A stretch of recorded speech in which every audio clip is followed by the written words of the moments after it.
I feel like knowing how this goes, it's pretty easy to predict.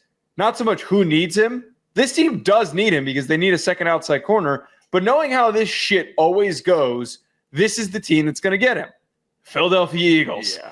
Philadelphia Eagles, there's been a lot of talk on how they're going to balance their secondary. There's been a lot of talk of Cooper DeJean playing as the second outside corner. I would argue he's so gifted, it would be better to use him as this roaming asset that can play in the slot, that can play at free safety, that can play in the box, that could play outside if necessary. Ryan and I did a great, fun film breakdown on Cooper DeJean, and it was really cool to see how Vic Fangio was just getting creative with him. I think that it's valuable to put him outside, but at the same time, why would I limit him to one very specific role? And if I get Jaire Alexander, I've got Quinyon Mitchell, and I've got Alexander, you've got enough depth if Alexander gets hurt that it's not going to kill you if you sign him and he gets banged out. I like it. Alexander feels like a Philadelphia Eagles corner. He's chippy. He talks. And then Cooper DeJean, you make a good point. He's already playing some host. He can play second mic. I'm sure they could fill him in at producer if needed.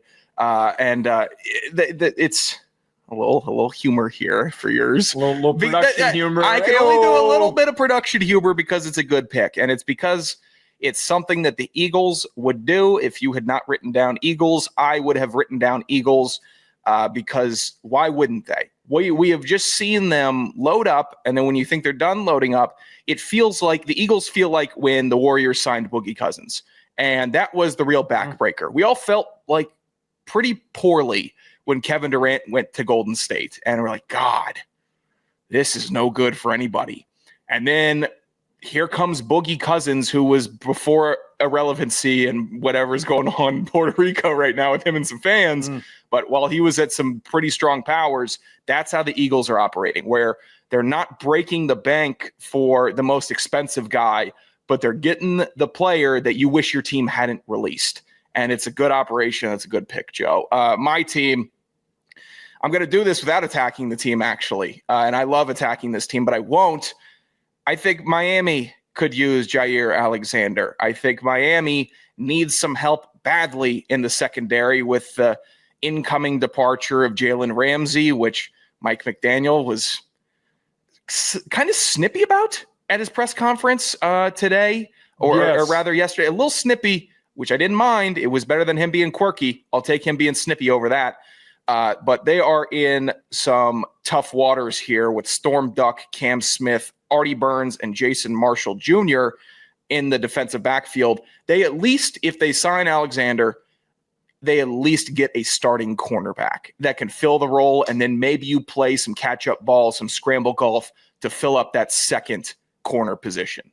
My only thing with Miami, and when I did a TikTok video on this for Sports Geek, I just didn't throw together three teams, but they were one of the teams that I included. They obviously make the most sense because they have right now the worst defensive back situation for a playoff hopeful out of any team in the NFL. They're cooked. The room is shit. If you're naming Storm Duck, you are completely screwed. You're in for a brutal season. But I feel like if you're getting rid of Jalen Ramsey, who is older than Jaire Alexander, if you're going to do that, why would I bring in a guy who's been banged up, and at what price is he willing to sign? And I also think that for Alexander's sake, he should want to go somewhere because he's not going to get a big contract at the current moment. No one's going to sign him to like a big 4-year deal. No, he's going to go out there for a 1-year deal that's probably on the cheaper side. Probably kind of like the one that Tre'Davious White got recently where he had been banged up and he's been bouncing around a little bit.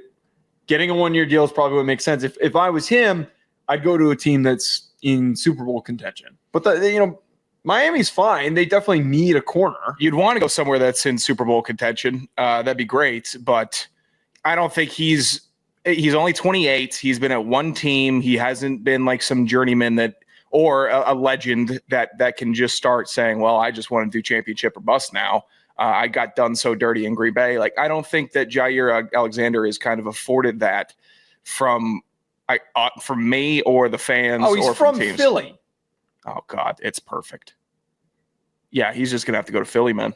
Oh no, wait. He's born in Philly, but he went to high school in North Carolina. I wonder when he moved out of Philly.